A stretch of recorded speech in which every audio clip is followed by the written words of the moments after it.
വെണിജിയുണ്ടല്ലോ. വെണിജി നമസ്തേ.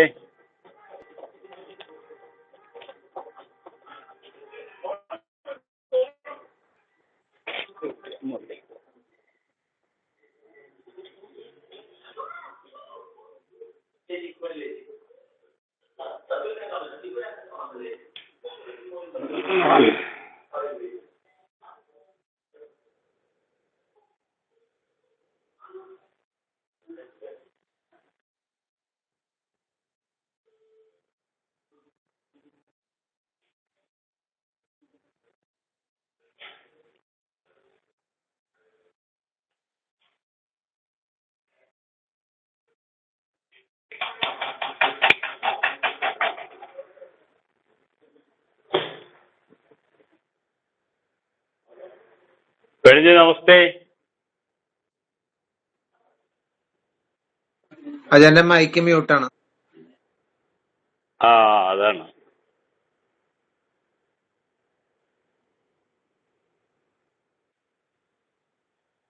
Okay, ഇപ്പോഴോ? ഇപ്പൊ okay. അപ്പൊ നമസ്തേ പറഞ്ഞവർക്ക് എല്ലാവർക്കും നമസ്കാരം.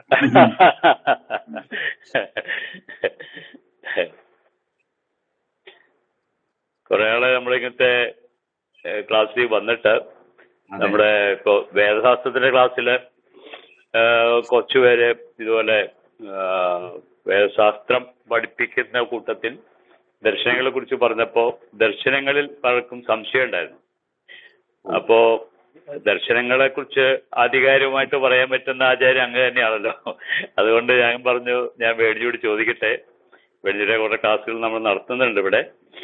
അപ്പോ പുതിയ ആളുകൾക്കും കൂടെ വേണ്ടിയിട്ട് എന്താണ് ദർശനങ്ങൾ എന്നുള്ളതിനെ കുറിച്ച് ഒരു ആമുഖം ഇന്ന് കൊടുക്കാം എന്നാണ് നമ്മൾ വിചാരിച്ചത്. അപ്പോ ഇന്നത്തെ പ്രകടനത്തിലേക്ക് ആചാര്യനെ ഞാൻ ക്ഷണിക്കുന്നു. ഓക്കെ, വളരെ നന്ദി. ആരംഭിക്കാം.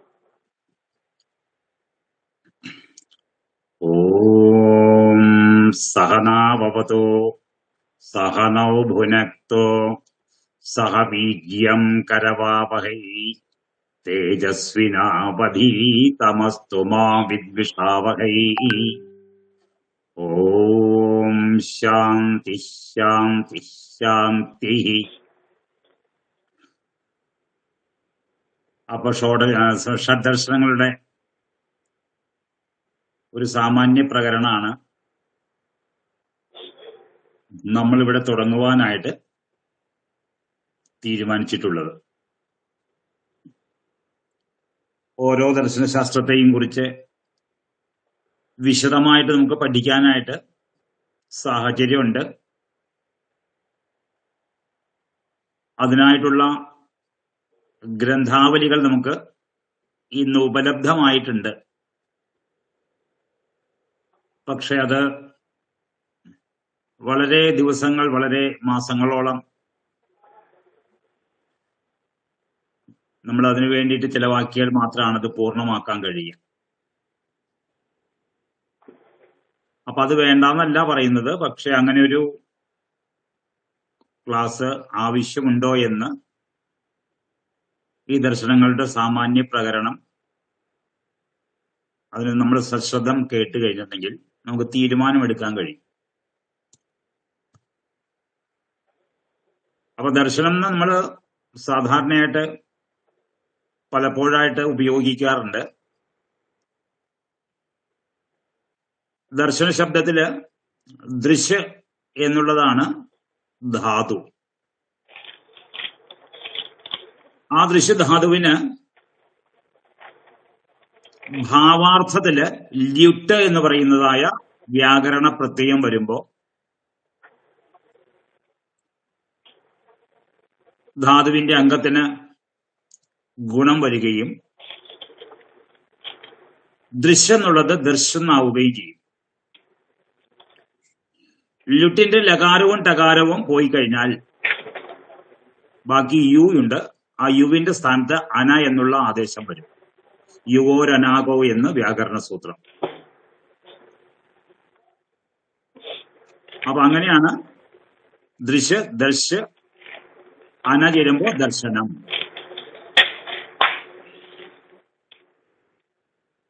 ദർശനത്തിന് ഒരു നിർവചനമുണ്ട്. ദൃശ്യതേ അനേന പ്രപഞ്ചതത്വം ഇതി ദർശനം. ഈ പ്രപഞ്ചത്തിന്റെ വാസ്തവിക സത്വം എന്താണ് എന്ന് നമ്മളെ അറിയിക്കുന്നതായിട്ടുള്ള ആ ശാസ്ത്രത്തെയാണ് ദർശനം എന്ന് പറയുന്നത്. ഒരു മൈക്ക് മ്യൂട്ട് ചെയ്യാനുണ്ടേ, ഒന്ന് മ്യൂട്ട് ചെയ്യാമോ? മൈക്ക് മ്യൂട്ട് ചെയ്യാത്തതുകൊണ്ടാണ് ഒരു കിളിവെട്ട് പോലെ ശബ്ദം കേൾക്കുന്നത്.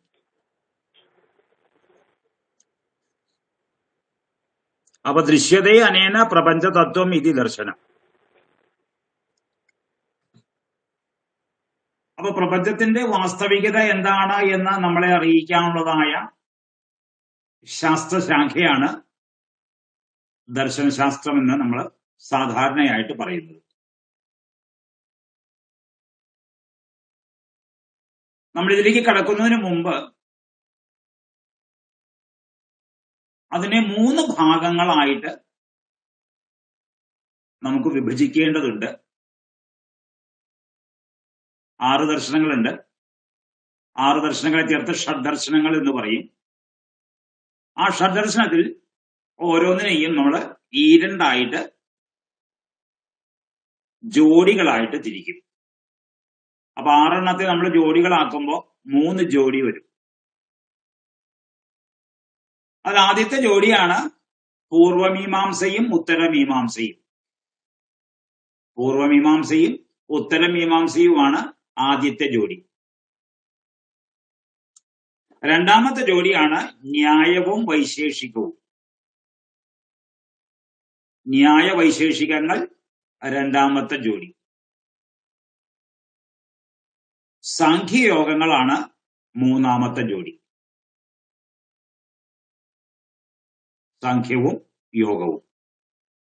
അപ്പൊ പൂർവമീമാംസ, ഉത്തരമീമാംസ, ന്യായം, വൈശേഷികം, സാഖ്യം, യോഗം.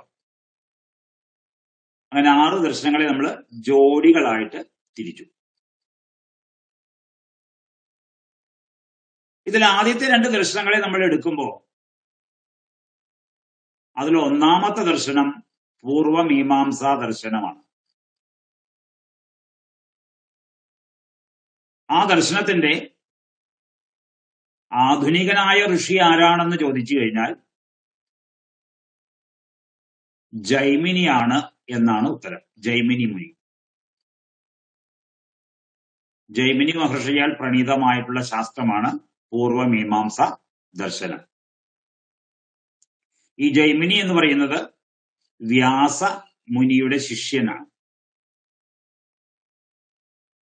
അപ്പൊ ശിഷ്യപ്രണീതമായിട്ടുള്ളതാണ് പൂർവമീമാംസ. 2 ഉത്തരമീമാംസയാണ്. ഉത്തരമീമാംസയെ മറ്റൊരു പേരുകൊണ്ട് കൂടി നമ്മൾ അറിയാറുണ്ട്.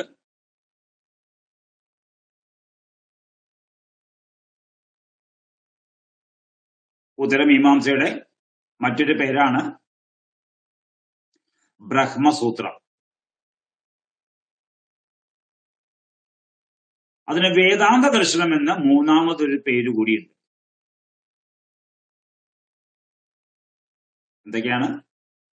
ഉത്തരമീമാംസ ദർശനം, അതല്ലെങ്കിൽ ബ്രഹ്മസൂത്രം, അതല്ലെങ്കിൽ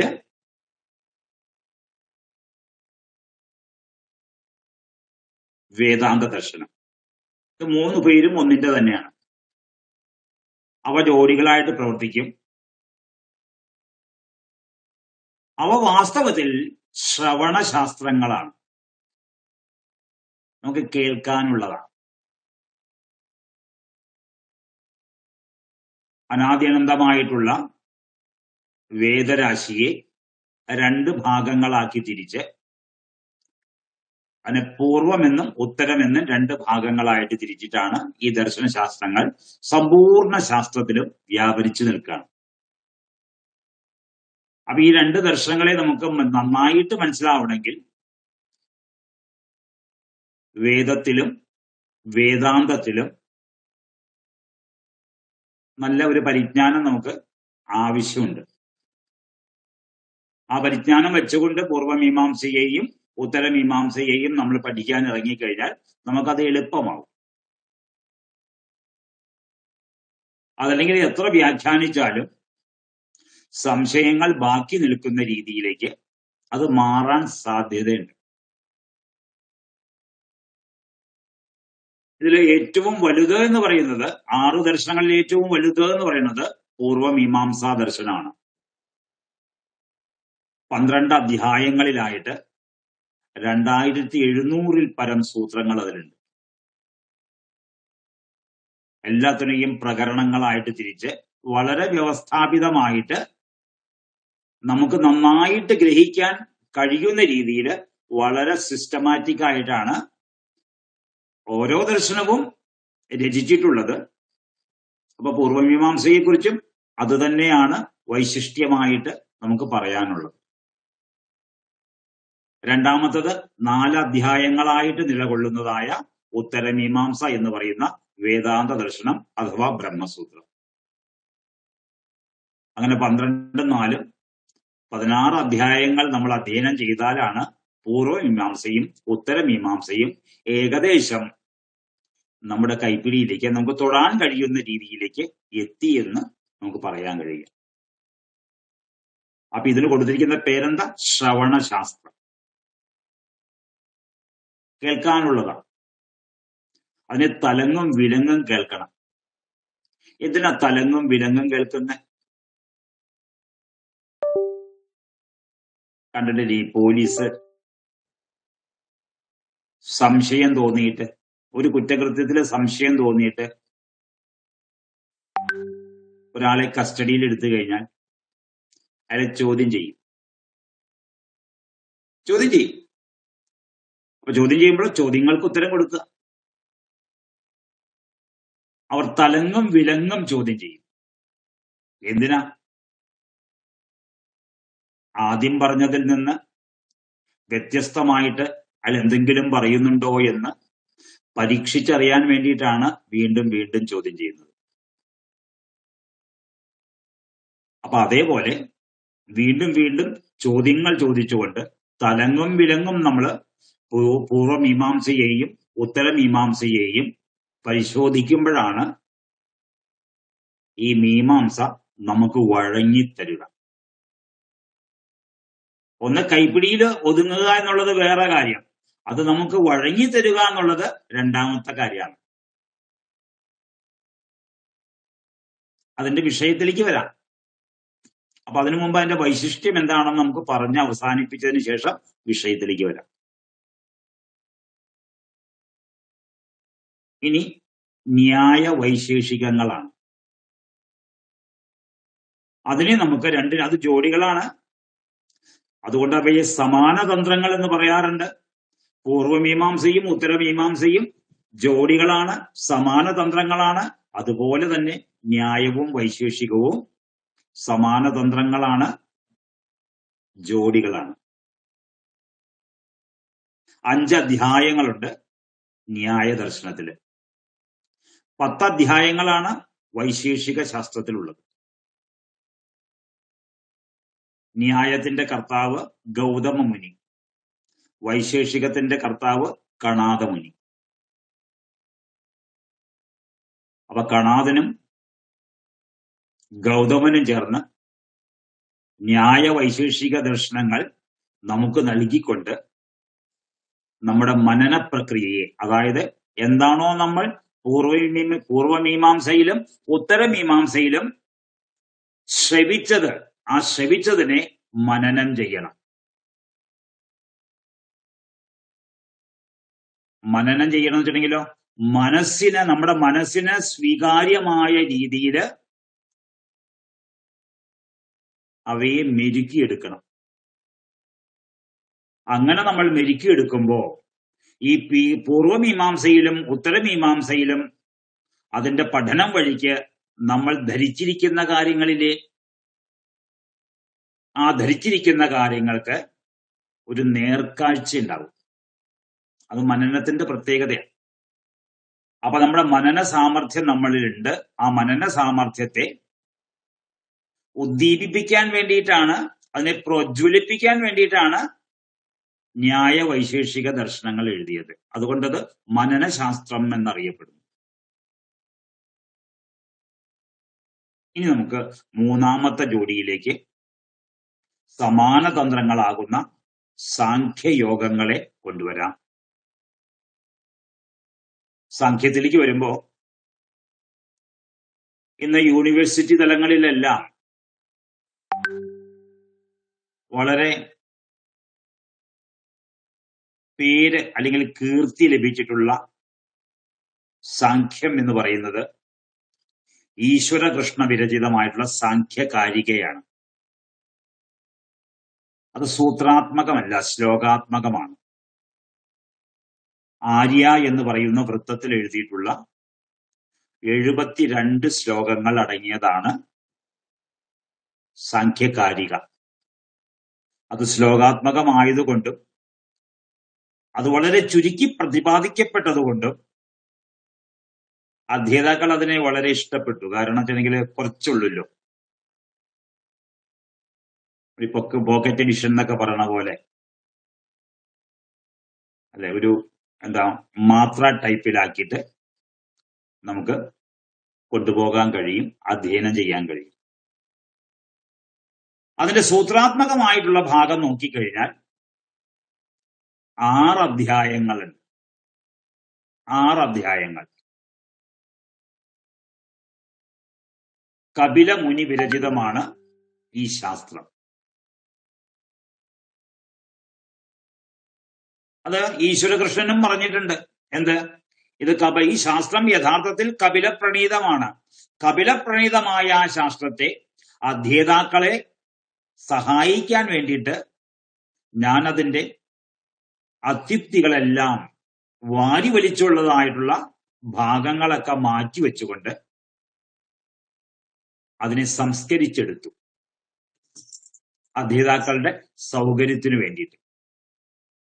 അപ്പൊ ഈശ്വരകൃഷ്ണന്റെ ആ ഒരു പ്രയത്നം സഫലമായി എന്ന് വേണം ഇന്ന് ഈശ്വരകൃഷ്ണന്റെ സാഖ്യകാരികയ്ക്ക് ലോകത്തുണ്ടായിട്ടുള്ള ആ പ്രശസ്തി കണക്കാക്കുമ്പോൾ നമ്മൾക്കും അങ്ങനെ വിചാരിക്കാൻ തരമുള്ളൂ.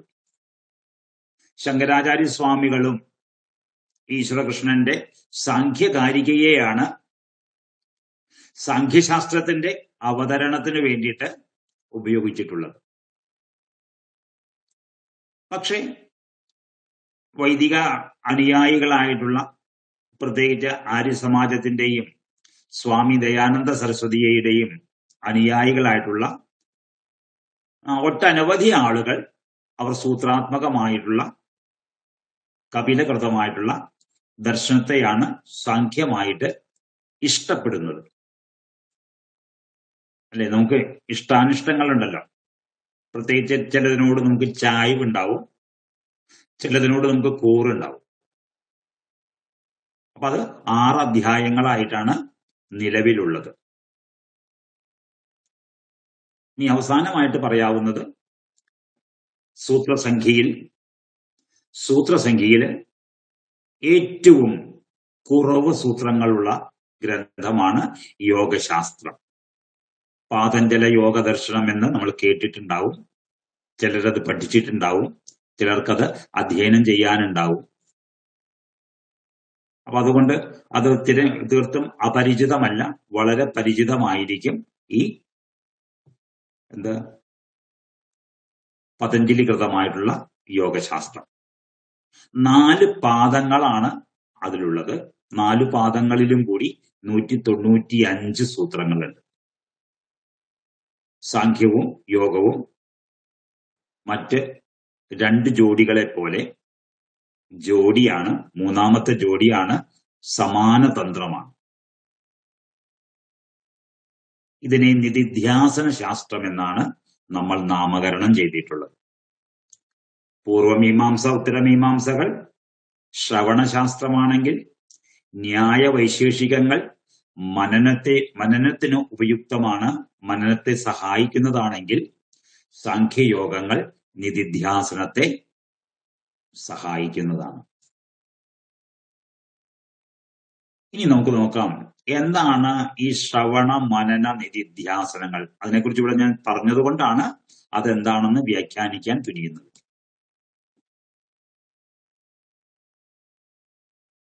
നമ്മളൊരു കാര്യം കേട്ടു, പലരിൽ നിന്നും കേട്ടു. ഒരേ കാര്യത്തെ ഒരാളിൽ നിന്നല്ല, പലരിൽ നിന്ന് കേട്ടു.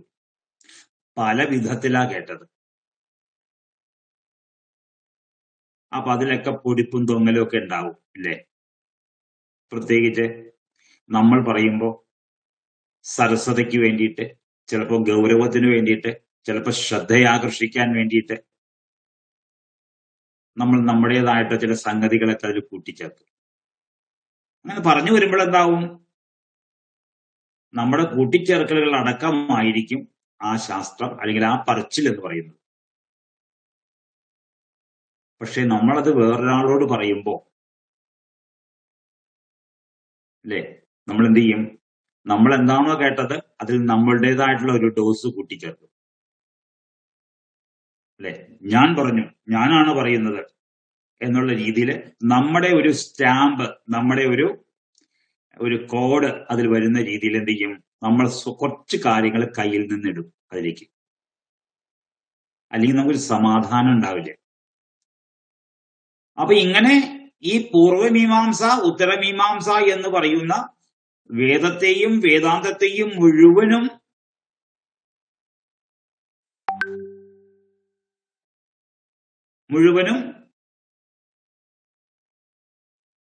ആധാരമാക്കി പ്രവർത്തിക്കുന്നതായിട്ടുള്ള അതിബൃഹത്തായിട്ടുള്ള ഈ ശാസ്ത്രത്തിൽ എന്തുണ്ടാവും? ഒഴിവാക്കേണ്ട ചില ഭാഗങ്ങൾ ഉണ്ടാവും. എങ്ങനെ?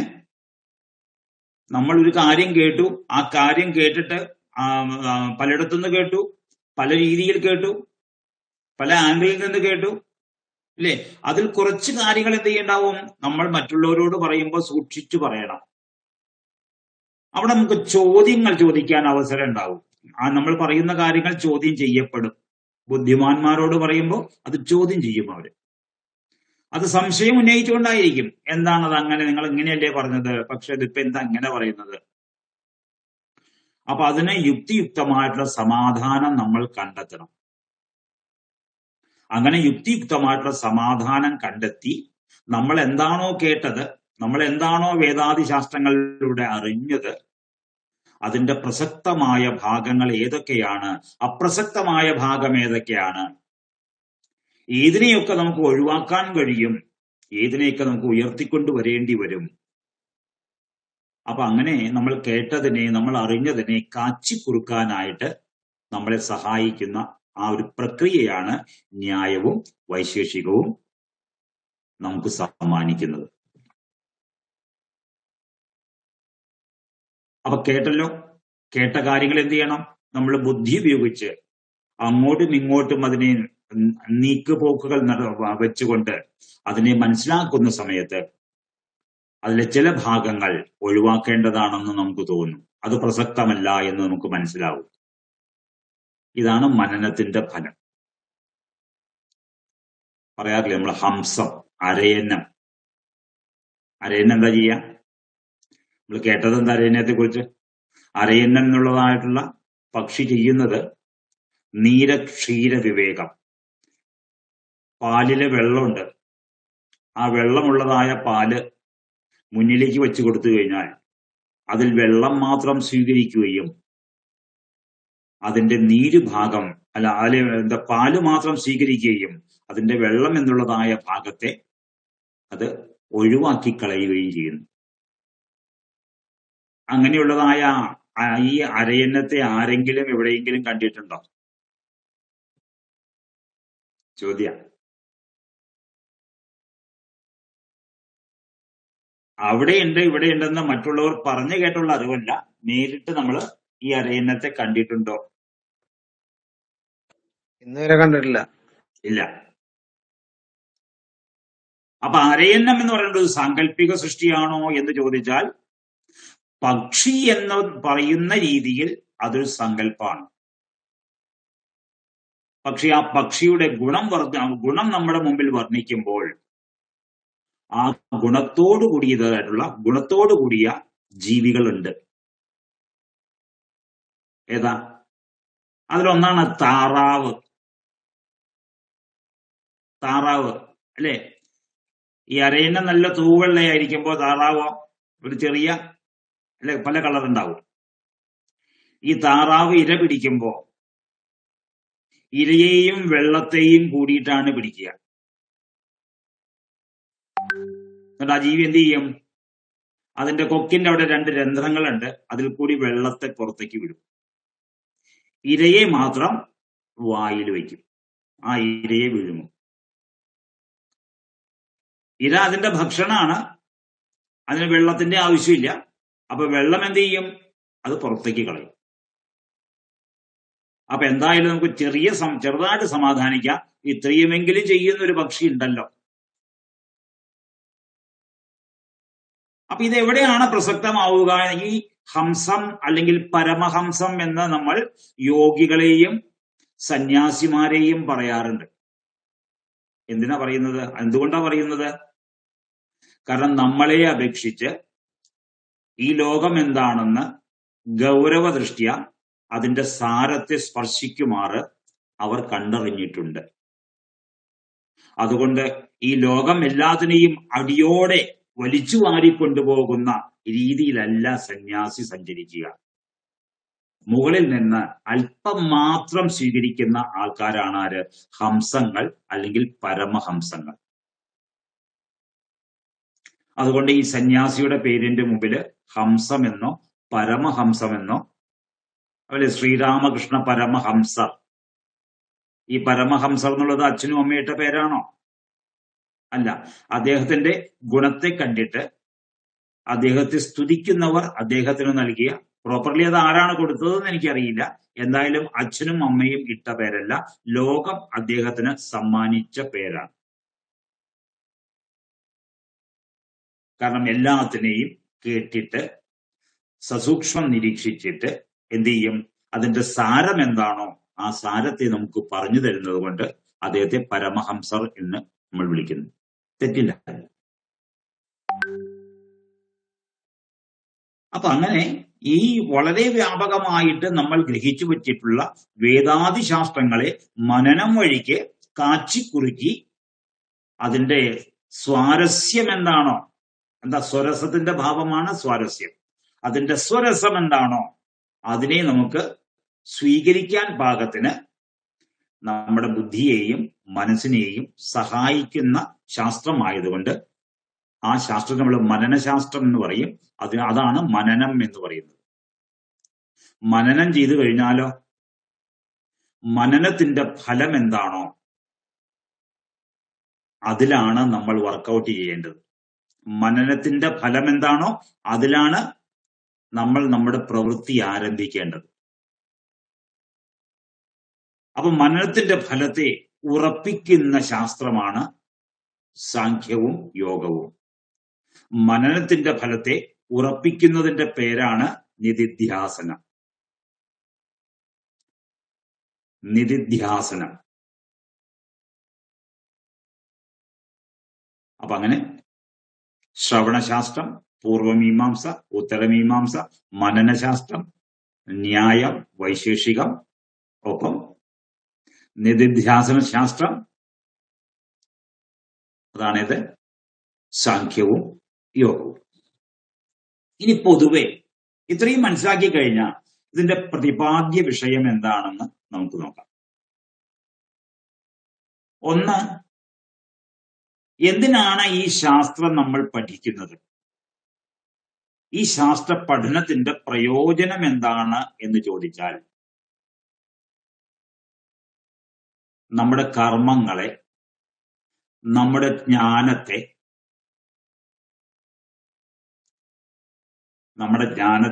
നമ്മുടെ കർമ്മത്തെ നമുക്ക് ശുദ്ധീകരിക്കാൻ കഴിയും. നമുക്ക് ശുദ്ധീകരിക്കാൻ കഴിയും. എന്തിന്? നമ്മുടെ ജ്ഞാനത്തെ, നമ്മുടെ കർമ്മത്തെ, നമ്മുടെ ഉപാസനയെ നമുക്ക് ശുദ്ധീകരിക്കാൻ കഴിയും. അപ്പൊ 3 കാര്യങ്ങൾ വന്നു: ജ്ഞാനം, കർമ്മം, ഉപാസന. അത് ജ്ഞാനത്തെ സഹായിക്കുന്നതാണ് പൂർവമീമാംസ, ഉത്തരമീമാംസകൾ. കർമ്മത്തെ സഹായിക്കുന്നതാണ് ന്യായ വൈശേഷികങ്ങൾ. ഉപാസനയെ സഹായിക്കുന്നതാണ് സാഖ്യയോഗങ്ങൾ. അപ്പൊ ഇത് മൂന്നും നമ്മളുടെ മനുഷ്യരുടെ ജ്ഞാനകർമ്മ ഉപാസനയെ വളരെ വിശേഷതരമായിട്ട് സ്വാധീനിക്കും. ആ ഒരു പ്രയോജനത്തിന് വേണ്ടിയിട്ടാണ് ഇത് ഉണ്ടായിട്ടുള്ളത്, ഇതിനെ ഉണ്ടാക്കിയിട്ടുള്ളത്. അപ്പൊ ഈ പ്രപഞ്ചത്തിന്റെ സാരത്തെ ദർശിച്ചവർ അവർ കൂടിയാലോചിച്ച് ദർശിക്കാത്തവർക്ക് വേണ്ടിയിട്ട് ആ ഒരു ദർശനത്തിനുള്ളതായ സൗഭാഗ്യം അവർക്ക് ഉണ്ടാവാൻ വേണ്ടിയിട്ട് വളരെ കൃപാഭാവത്തോടു കൂടിയിട്ടാണ് ഈ ദർശനങ്ങളെ അവർ സൃഷ്ടിച്ച് നമുക്ക് നൽകിയിട്ടുള്ളത്. അല്ല, ഈശ്വരകൃഷ്ണൻ സാഖ്യകാരികയുടെ അവസാനം പറഞ്ഞിട്ടുണ്ട്, ഏതത് പവിത്രമഗ്ര്യം, ഏതത് പവിത്രമഗ്ര്യം, വളരെ പവിത്രവും നമ്മളെ വളരെ വളരെ മുന്നോട്ട് നയിക്കാൻ അല്ലെങ്കിൽ ഉയരങ്ങളിലേക്ക് നയിക്കാനും കെൽപ്പുള്ളതായിട്ടുള്ള ഈ തന്ത്രത്തെ മുനിഹി, മുനിഹി കപിലമുനി ആസുരയെ പ്രോവാച, തന്റെ പ്രധാന ശിഷ്യനായിട്ടുള്ള ആസുരിക്കായിക്കൊണ്ട് പ്രവചനം ചെയ്തു സാഖ്യത്തെ. ആസുരിരവി പഞ്ചശിഖായ, ആസുരിയോ തന്റെ ശിഷ്യനായിട്ടുള്ള പഞ്ചശിഖൻ എന്ന് പറയുന്നതായിട്ടുള്ള ആചാര്യനായിട്ട് അത് നൽകി. തേനച ബഹുധാ കൃതം തന്ത്രം, പഞ്ചശിഖൻ എന്ത് ചെയ്തു, അതിനെ എടുത്തുപയോഗിച്ചപ്പോ മുഴുവൻ മനുഷ്യജാതിക്കും പ്രയോജനമാകുന്ന രീതിയിലേക്ക് വളരെ വിസ്തരിച്ചുള്ളതായിട്ടുള്ള ഒരു തന്ത്രമായിട്ട് സാഖ്യം പരിണമിച്ചു. ഇത് സാഖ്യത്തിന്റെ സാഖ്യശാസ്ത്രത്തിന്റെ വികാസത്തെക്കുറിച്ച് ഈശ്വരകൃഷ്ണൻ സാഖ്യകാരികയുടെ അവസാനം കൺക്ലൂഡ് ചെയ്തുകൊണ്ട് പറഞ്ഞതാണ്. അപ്പം കപിലമുനിയാണ് അതിന്റെ മൂലപ്രണേതാവ് എന്നുള്ള കാര്യത്തിൽ ഈശ്വരകൃഷ്ണന് ഒരു സംശയവുമില്ല. അദ്ദേഹത്തിന്റെ ശിഷ്യനായിരുന്നു പഞ്ചശിഖൻ എന്നുള്ള കാര്യത്തില്, അല്ല, അദ്ദേഹത്തിന്റെ ശിഷ്യനായിരുന്നു ആസുരി എന്നുള്ള കാര്യത്തില് ഒരു സംശയമില്ല. ആസുരിയുടെ ശിഷ്യനായിരുന്നു പഞ്ചശിഖൻ എന്നുള്ള കാര്യത്തില് സംശയമില്ല. പഞ്ചശിഖന് ശേഷം ഗുരു ശിഷ്യ പരമ്പരയിലൂടെ ഈ സാഖ്യശാസ്ത്രം ഇപ്പോഴും നമ്മുടെ മുമ്പിൽ എത്തി നിൽക്കുന്നുണ്ട്. പക്ഷേ നമ്മൾ അതിനെ തിരിച്ചറിയുന്നുണ്ടോ? നമ്മളതിനെ നമ്മുടെ മുമ്പിൽ എത്തി നിൽക്കുന്നതായ ഈ കപിലപ്രണീതമായിട്ടുള്ള സാഖ്യശാസ്ത്രത്തെ നമ്മൾ തിരിച്ചറിയുന്നുണ്ടോ? കാണുന്നുണ്ട്, ശരിയാ, പക്ഷെ തിരിച്ചറിയുന്നുണ്ടോ എന്നുള്ളതാണ് ചോദ്യം. ഈ ചോദ്യം എവിടെയെല്ലാം പ്രസക്തമാണ്? പൂർവമീമാംസയുടെ പീഠത്തിലും ഇത് പ്രസക്തമാണ്, ഉത്തരമീമാംസയുടെ പീഠത്തിലും ഇത് പ്രസക്തമാണ്, വൈശേഷികത്തിന്റെ പ്രകരണത്തിലും ഇത് പ്രസക്തമാണ്, ന്യായ പ്രകരണത്തിലും ഇത് പ്രസക്തമാണ്, സാഖ്യത്തിന്റെയും യോഗത്തിന്റെയും പ്രകരണത്തിലും ഇത് പ്രസക്തമാണ്. ഞാനിത് ചോദിക്കാൻ കാരണം, കുറച്ച് വർഷങ്ങൾക്ക് മുമ്പ് എനിക്കുണ്ടായ ഒരു അനുഭവം എന്ന് വെച്ചാൽ സ്വാനുഭവം. ഞാൻ ഒരു സ്ഥലത്തെ ഒരു പ്രധാനപ്പെട്ട ക്ലാസ്സിൽ വേദാധ്യാപകനായിരുന്നു.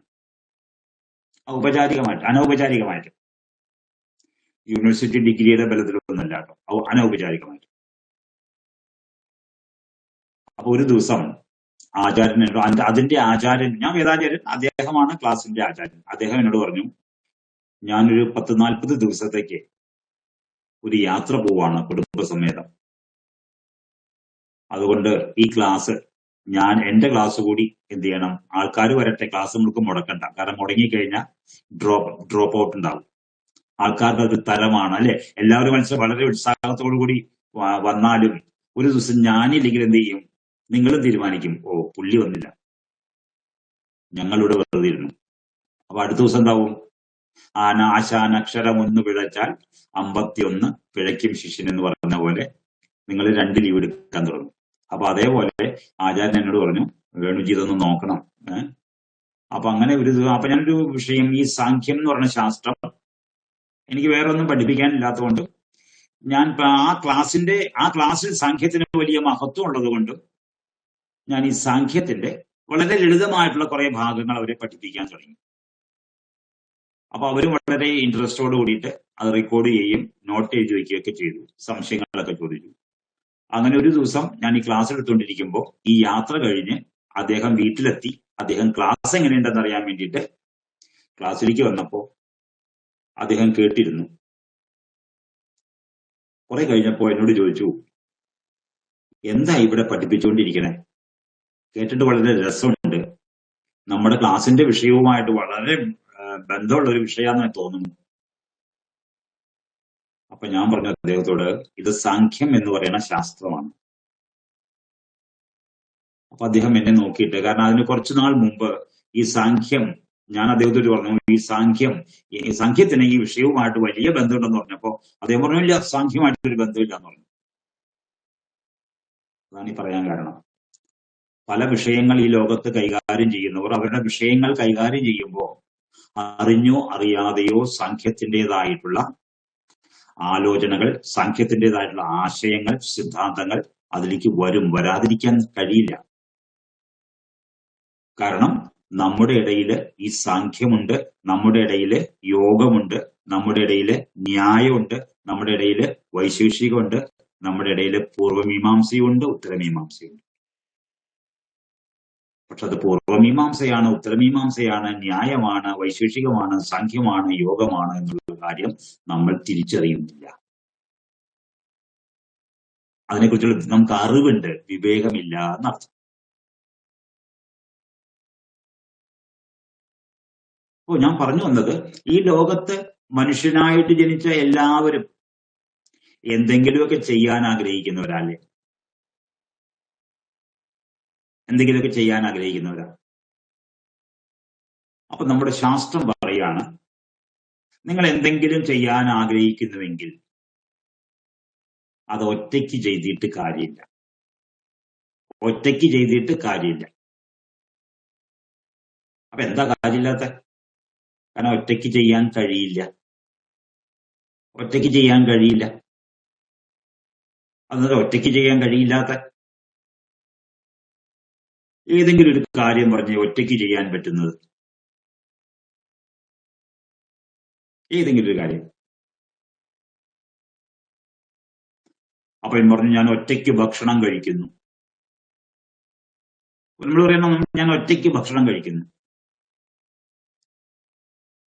അപ്പൊ ശാസ്ത്രം പറയാണ്, സത്യത്തിൽ നിങ്ങൾ ഒറ്റയ്ക്കല്ല ഭക്ഷണം കഴിക്കുന്നത്. ഒറ്റയ്ക്കല്ല ഭക്ഷണം കഴിക്കുന്നത്. അനേകം ഘടകങ്ങൾ ഒരുമിച്ച് ചേർന്നുള്ള ഒരു പ്രവൃത്തിയാണ് ഭക്ഷണം കഴിക്കൽ. അതിന്റെ കർത്താവ് നിങ്ങൾ മാത്രമാണ് എന്ന് നിങ്ങൾ ധരിക്കുന്നുണ്ടെങ്കിൽ നിങ്ങൾക്ക് പ്രപഞ്ചത്തെക്കുറിച്ചുള്ളതായ ശരിയായ ധാരണയില്ല. ശരിയായിട്ടുള്ള ധാരണയില്ല. അപ്പൊ അതുകൊണ്ട് ഈ ദർശനശാസ്ത്രം ഈ പ്രപഞ്ചത്തെ ജോഡിയായിട്ടാണ് കാണുന്നത്. ജോഡിയായിട്ടാണ് കാണുന്നത്. എങ്ങനെ? പുരുഷനും പ്രകൃതിയും.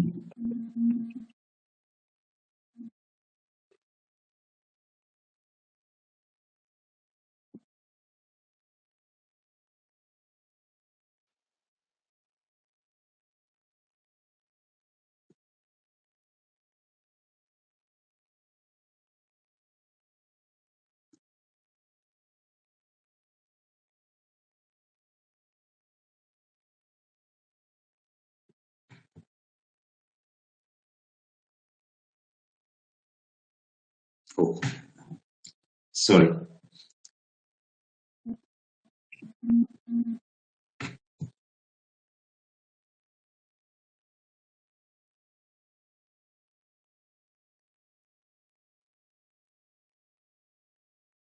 പുരുഷനും പ്രകൃതിയും ആദ്യത്തെ ജോഡിയാണ്. അതിനു പിന്നാലെ അനേകം ജോഡികൾ ചേർന്നിട്ടാണ് ഈ സൃഷ്ടിയെ ഇന്നത്തെ വികസിത രൂപത്തിലേക്ക് എത്തിച്ചത്.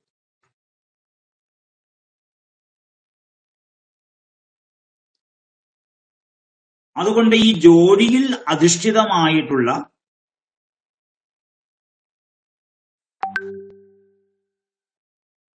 ഈ ആശയം, അതാണ് ദർശനം ആദ്യമേ തന്നെ നമുക്ക് നൽകുന്നത്. പൂർവമീമാംസ കർമ്മകാണ്ഡത്തിന്റെ മീമാംസയാണ്. കർമ്മം നമ്മൾ എല്ലാവരും ചെയ്യും.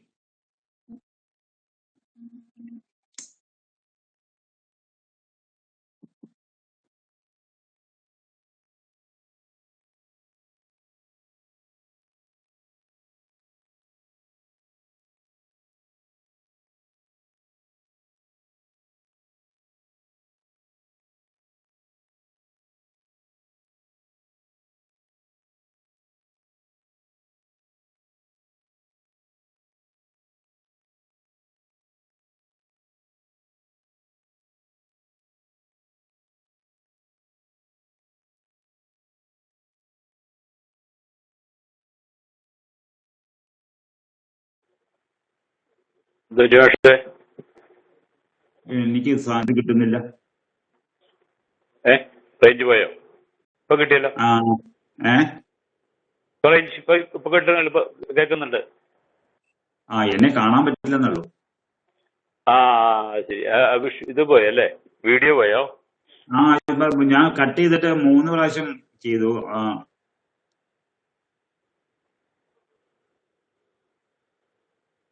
ഓക്കെ.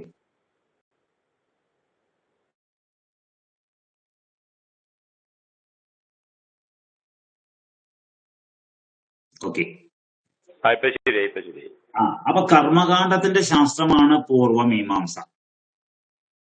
ആ പൂർവമീമാംസയില് ഒരു കർമ്മകാണ്ഡത്തിനായിട്ട് അതിന് ഉപയുക്തമായ വസ്തുക്കളെ നമ്മൾ ചയനം ചെയ്യുമ്പോൾ ഇങ്ങനെ അടുപ്പിച്ച് ആവശ്യമുള്ള സ്ഥാനത്ത് ക്രമീകരിച്ചു വയ്ക്കുന്നതിനെയാണ് ചയനം എന്ന് പറയുന്നത്.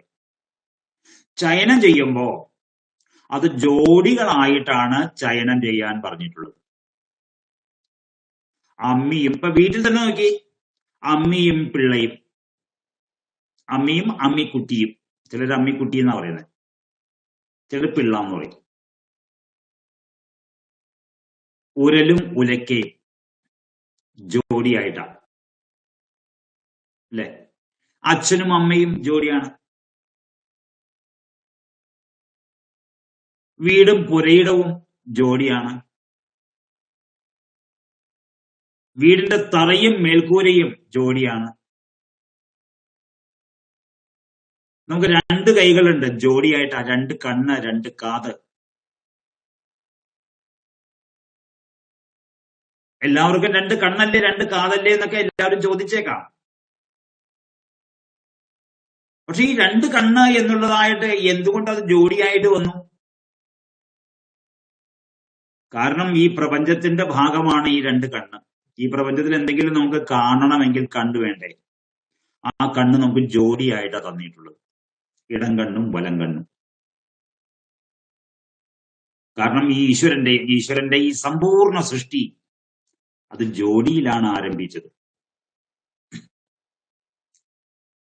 അതുകൊണ്ട് ഈ ദർശനശാസ്ത്രത്തെ നന്നായിട്ട് മനസ്സിലാക്കണമെങ്കിൽ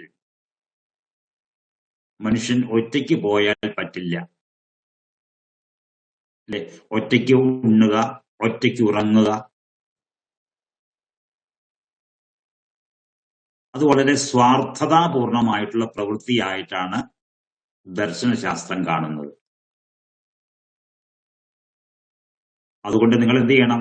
ഈ പ്രപഞ്ചത്തെ അറിയാനാണ് നിങ്ങൾ ശ്രമിക്കുന്നതെങ്കിൽ നിങ്ങൾ ഒറ്റയ്ക്ക് പോയാൽ നിങ്ങൾക്ക് പ്രപഞ്ചത്തിൽ ഒരു ചുക്കും നിങ്ങൾക്ക് പിടികിട്ടില്ല.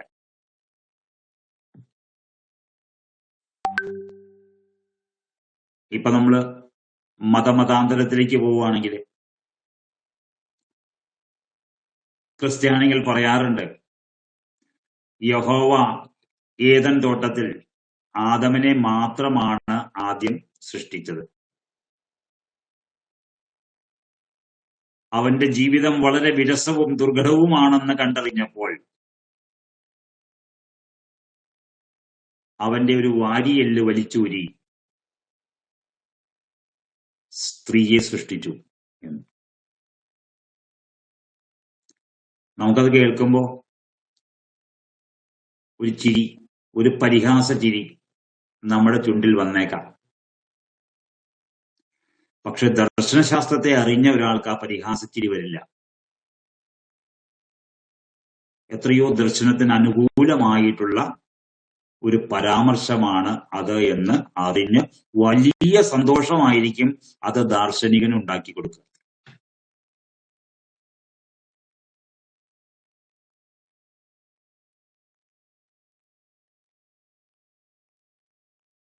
അതുകൊണ്ട് നമുക്ക് ഭാഷയുണ്ടായപ്പോ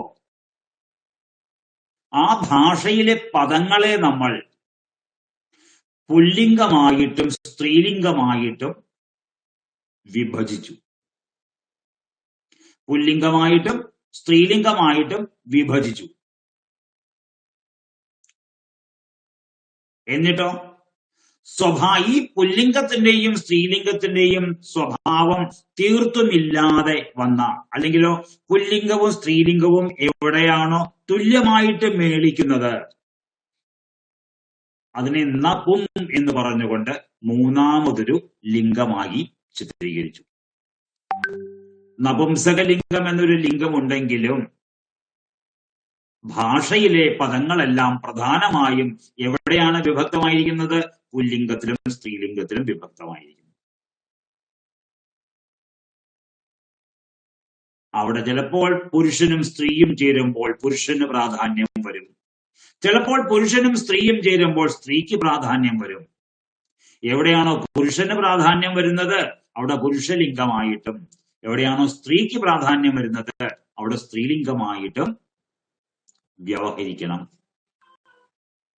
ശാസ്ത്രത്തിന്റെ നിർദ്ദേശം ജോലി.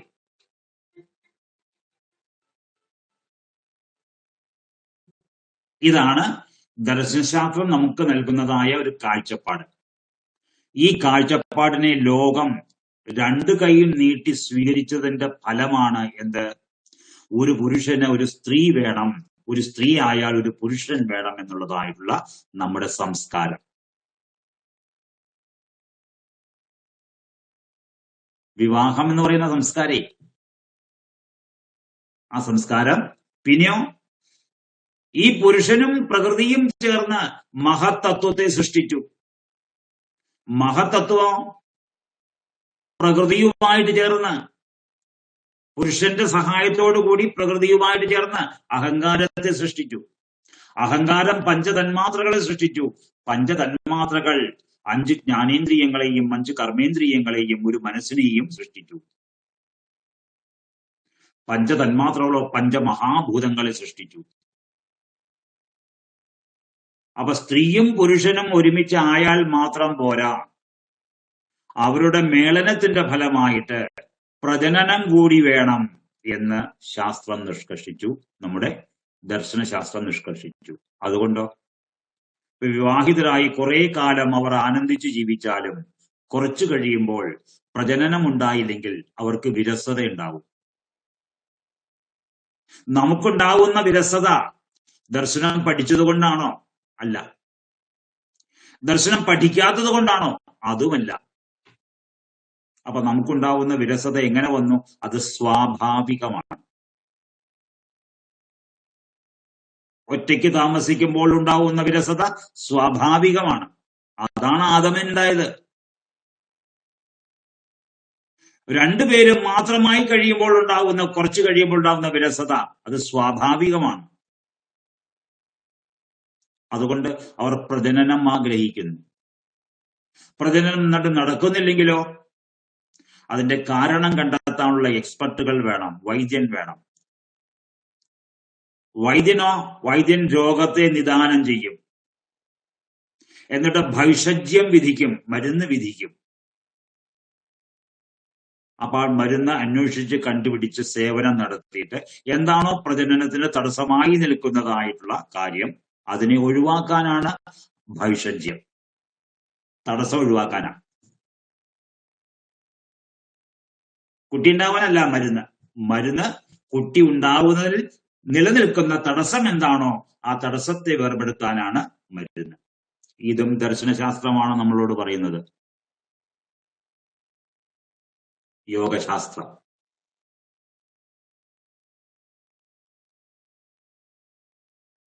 അപ്പൊ നോക്കി, ഒറ്റയ്ക്ക് മതി എന്ന് വിചാരിച്ച നമ്മൾ വിരസനായപ്പോൾ നമ്മൾ ഒരു കൂടിച്ചേരലിന് ആഗ്രഹിച്ചു. അതിന്റെ ഫലമായിട്ട് വിവാഹം ഉണ്ടായി. അത് വിരസമായപ്പോഴോ അവിടെ പ്രജനനം ആഗ്രഹിച്ചു.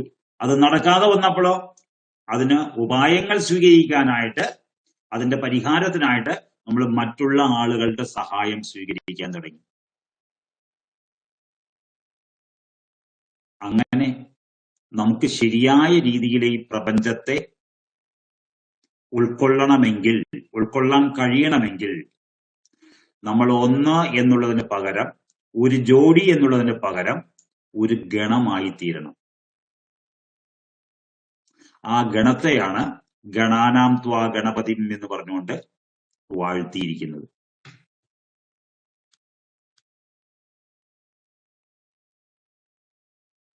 ദർശനശാസ്ത്രം പറയുന്നതായ ഓരോ കാര്യത്തിനും നമ്മൾ സസൂക്ഷ്മതയോടെ നമ്മൾ പുറത്തേക്ക് നോക്കിക്കഴിഞ്ഞാൽ, നമ്മുടെ ചുറ്റുപാട് നോക്കിക്കഴിഞ്ഞാൽ ധാരാളം ഉദാഹരണങ്ങൾ നമുക്ക് അവിടെ നിന്ന് ലഭിക്കും. ആ ഉദാഹരണങ്ങൾ നമ്മൾ കണ്ടെത്തുമ്പോഴാണ് വാസ്തവത്തിൽ ആ പറഞ്ഞ കാര്യം എത്രയോ പരമാർത്ഥമാണ് എന്ന് നമ്മൾക്ക് മനസ്സിലാവുക.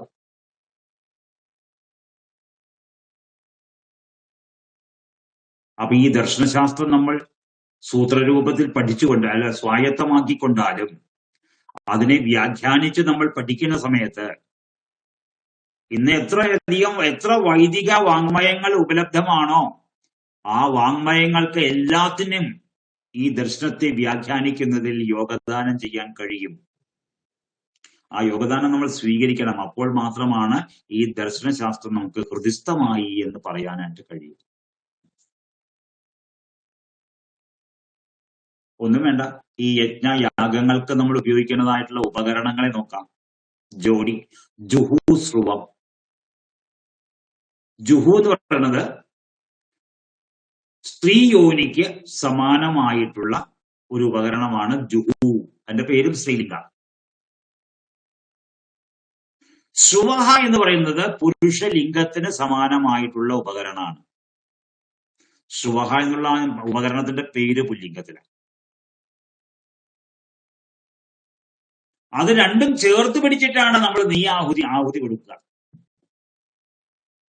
ജുഹു അടിയിൽ മലർത്തി പിടിക്കും, ശുവം അതിന്റെ മുകളിൽ കമഴ്ത്തി വയ്ക്കും. എന്നിട്ടാണ് ആഹുതി കൊടുക്കുക അഗ്നിയിൽ.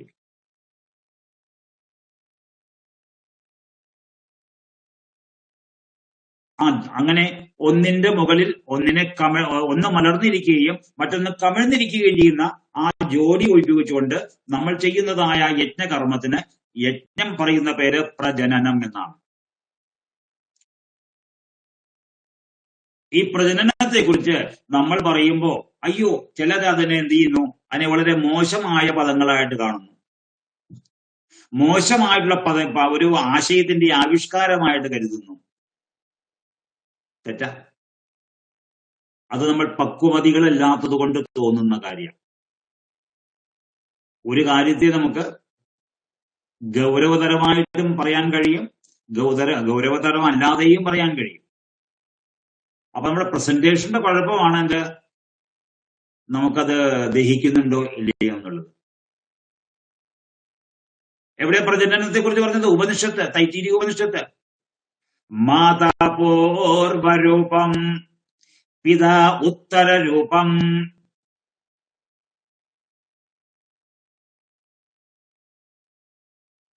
അല്ലെ, ഉത്തരരൂപം. അവിടെ പറയുന്നത് പ്രജനനം സന്ധാനം.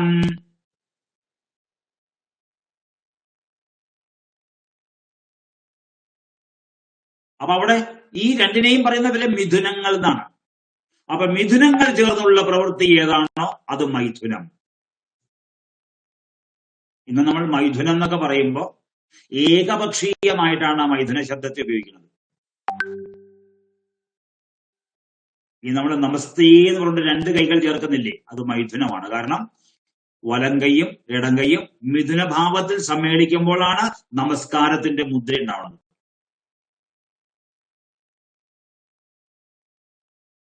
ചിന്മുദ്രയായാലും ചിന്മയമുദ്രയായാലും ജ്ഞാനമുദ്രയായാലും അതിനെ പിടിക്കുമ്പോൾ അവിടെ മിഥുനഭാവത്തിൽ നിൽക്കുന്നത് ആരൊക്കെയാ? ചൂണ്ടുവിരലും തള്ളവിരലും. ഒരു ദാനം നമ്മൾ കൊടുക്കുമ്പോൾ ആ ദാനം വാങ്ങുന്ന ആളുണ്ടെങ്കിലല്ലേ കൊടുക്കാൻ പറ്റൂ. അപ്പൊ ദാനം കൊടുക്കുന്ന ആൾ പൂർവ്വരൂപം, ദാനം വാങ്ങുന്ന ആൾ ഉത്തരരൂപം. അവിടെയും മൈഥുനമുണ്ട്.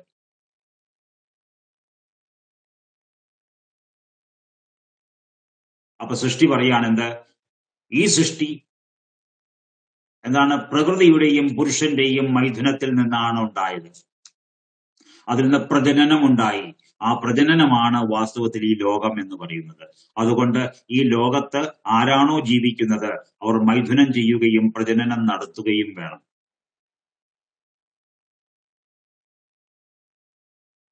എങ്ങനെ? ശാസ്ത്രീയമായിട്ട്.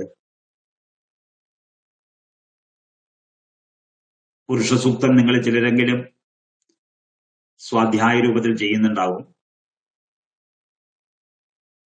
അവിടെ പറയുന്നുണ്ട്, തസ്മാദ്യജ്ഞാത് സദ്വഹുതഃ സംഭൃതം വൃഷദാജ്യം പശുസ്താഗുംശ്ചക്രേ വായവ്യാൻ ആരണ്യാൻ ഗ്രാമ്യാശ്ചയേ. നമ്മൾ ജനിച്ച് പാകമാകുവോളം നമ്മളിൽ വന്യമായിട്ടുള്ള ആരണ്യ സ്വഭാവമാണ് നമ്മളിൽ. ആരണ്യ സ്വഭാവമുള്ളതിനെ നമ്മൾ പറയാറുണ്ട് ബീസ്റ്റ്. അപ്പൊ ഒരു ഘട്ടം വരെ നമ്മൾ ദ ബീസ്റ്റാണ്. വന്യമായ സ്വഭാവമാണ് ഉണ്ടാവുക. അതിനെ ഗ്രാമ്യം എങ്ങനെയാക്കും? അതിനെ ഗ്രാമ്യമാക്കാൻ പാകത്തിലുള്ള ഒന്നിനോട് കൂട്ടിച്ചേർക്കുമ്പോൾ അതിനെ ഗ്രാമ്യമാക്കാൻ പറ്റും. അപ്പൊ ഏതാ വന്യം? പുരുഷനാണ് വന്യം. ഗ്രാമ്യം ഏതാ? സ്ത്രീയാണ് ഗ്രാമ്യം. അപ്പൊ പുരുഷന് ഗ്രാമ്യമാവണമെങ്കിലോ പുരുഷനെ സ്ത്രീയോട് ചേർക്കുക. സ്ത്രീ തന്റെ അഗ്നി പുരുഷന് പകരും. അങ്ങനെ പുരുഷന് പാകതയുണ്ടാവും.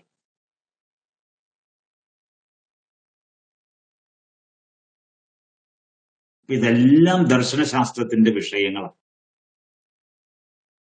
ഈ സാഖ്യം, ഈ യോഗം, ഈ ന്യായം, ഈ വൈശേഷികം, ഇതെല്ലാം അതിന്റെ പ്രകരണത്തില് ഈ മിഥുനഭാവത്തെക്കുറിച്ച്, മൈഥുനത്തെക്കുറിച്ച്, പ്രജനനത്തെക്കുറിച്ച്, സംസ്കാരത്തെക്കുറിച്ച്, ദ്രവ്യങ്ങളെക്കുറിച്ച്, കർമ്മങ്ങളെക്കുറിച്ച്, ഗുണങ്ങളെക്കുറിച്ച്, അവലംബിക്കേണ്ട രീതികളെക്കുറിച്ച്, ഏത് രീതി അവലംബിച്ചാൽ എന്ത് കിട്ടും. അപ്പൊ ഇതിനെയൊക്കെ ഒരൊറ്റ വാക്കിൽ വേദം വർണ്ണിച്ചിരിക്കുകയാണ്. എന്താ വർണ്ണിച്ചിരിക്കുന്നത്? അസ്യ മഹതോ ബ്രഹ്മണഃ നിശ്വസിതമേതത്. ഈ മഹത്തായ ബ്രഹ്മത്തിന്റെ നിശ്വാസം പോലെയാണ് ഋഗ്വേദഃ, ഈ ഋഗ്വേദം, യജുർവേദഃ, സാമവേദഃ, അഥർവാംഗിരസഃ. നമുക്ക് മനസ്സിലായില്ല എന്താന്ന്. അപ്പൊ നമ്മൾ ചോദിച്ചു, ബ്രഹ്മം എന്ന് പറയുന്ന ഒരു വലിയ ശക്തിയുണ്ട്. ആ ശക്തി അവിടെ നിന്നുണ്ട്, പ്രപഞ്ചത്തിൽ ഇരുന്നുണ്ട് എന്ന് പറഞ്ഞുകൊണ്ട് വിശ്വസിച്ചപ്പോ ഋഗ്വേദം ഉണ്ടായി, യജുർവേദം ഉണ്ടായി, സാമവേദം ഉണ്ടായി, അഥർവേദം ഉണ്ടായി. നമ്മുടെ തലമുറയോട് പറഞ്ഞേ, തലമുറ അതിന് കൊടുക്കുന്ന പേരാണ് മിത്ത്.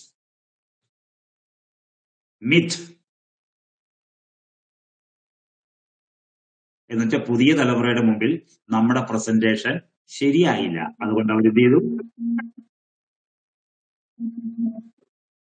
മിത്ത് എന്ന് വിളിച്ചു. അവരതിനെ മിത്ത് എന്ന് വിളിച്ചു. മിഥിനെ ബേസിലുള്ളത് മിഥോളജി. അതിനെ യാഥാർത്ഥ്യമാക്കണമെങ്കിൽ എന്ത് വേണം? ആ പറഞ്ഞത് എന്താണോ അതിനെ നമ്മുടെ മുമ്പിൽ നമ്മൾ കണ്ടറിയണം. എങ്ങനെ കണ്ടറിയും? നിശ്വാസവായുവില്ലാതെ നമുക്ക് ഋഗ്വേദം ഉച്ചരിക്കാൻ കഴിയോ? ശ്വാസം എടുത്തിട്ട് ആ ശ്വാസത്തെ നമ്മുടെ കോഷ്ഠത്തില്, ശ്വാസകോശത്തില്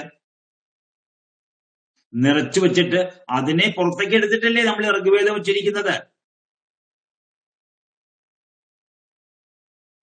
നമ്മുടെ നിശ്വാസമാണ് ഋഗ്വേദമായിട്ട് കേൾക്കുന്നത്, നമ്മുടെ നിശ്വാസമാണ് യജുർവേദമായിട്ട് കേൾക്കുന്നത്, നമ്മുടെ നിശ്വാസമായിട്ടാണ് സാമവേദം കേൾക്കുന്നത്, നമ്മുടെ നിശ്വാസമായിട്ടാണ് അഥർവേദം കേൾക്കുന്നത്, നമ്മുടെ നിശ്വാസമായിട്ടാണ് എല്ലാ ശബ്ദവും കേൾക്കുന്നത്.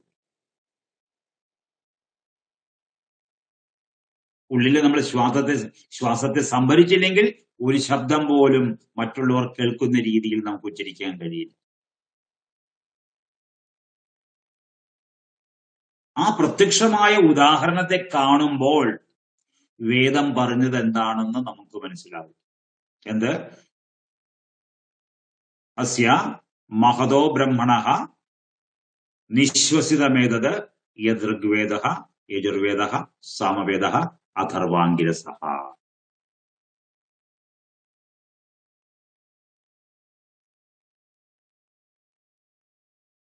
അപ്പൊ അതിന്റെ എല്ലാം എസൻസ് ആവാഹിച്ചെടുത്ത് അതിന്റെ വെള്ളമെല്ലാം വറ്റിച്ചു കളഞ്ഞ് 6 ശാസ്ത്രങ്ങളായിട്ട് 6 മുനിമാരെന്ത് ചെയ്തു?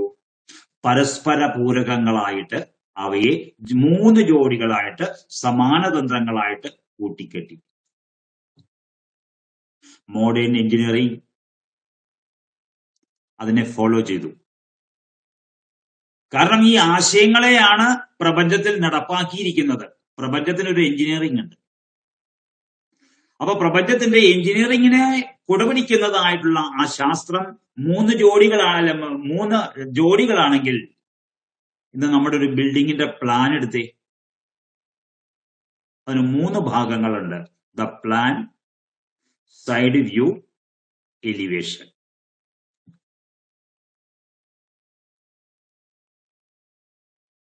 അത് 3 ചേരുമ്പോഴാണ് നമ്മുടെ സൗധം ഫിറ്റ് ആവുക.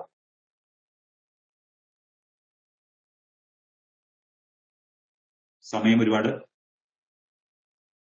ആയി. നമുക്ക് അടുത്ത വ്യാഴാഴ്ചത്തേക്ക് ബാക്കി ഭാഗങ്ങൾ ചർച്ച ചെയ്യാം. ആയിക്കോട്ടെ ആചാര്യ. ആയിക്കോട്ടെ, അങ്ങനെ ആയിക്കോട്ടെ. എന്തെങ്കിലും സംശയം ചോദിക്കാനുണ്ടോ? ജയപ്രകാശ് എന്ത് ചോദിക്കാൻ പോകുന്നുണ്ടല്ലോ? റെക്കോർഡ് ചെയ്യാന്ന് പറഞ്ഞതാണ്. റെക്കോർഡ് ചെയ്തിരിക്കണം. ഓ, ഈ ക്ലാസ്സും റെക്കോർഡ് ചെയ്യാന്ന് പറഞ്ഞാണ്. റെക്കോർഡ് ചെയ്തിട്ടുണ്ട്.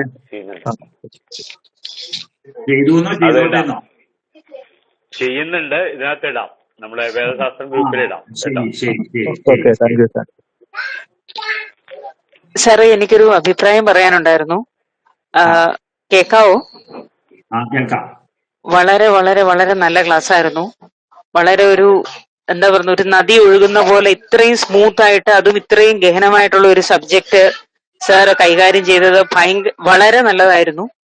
ഞാനൊരു സംശയമായിട്ട് ക്ലാസ്സിൽ ചോദിച്ചതാണ്, ദർശനങ്ങളെ പറ്റിയൊന്ന് പറഞ്ഞു തരാമോ എന്ന്. പക്ഷെ അതിനുവേണ്ടി ഇത്ര പെട്ടെന്ന് ഇത്രയും വലിയൊരു ആചാര്യനെ കൊണ്ടുവന്നു എന്ന് പറയുന്നത് ഞങ്ങളുടെയൊക്കെ വലിയ ഭാഗ്യമാണ്. വളരെ വളരെ സന്തോഷം സാറേ. ജസ്റ്റ് അതൊന്ന് പറയാമെന്ന് ഞാൻ.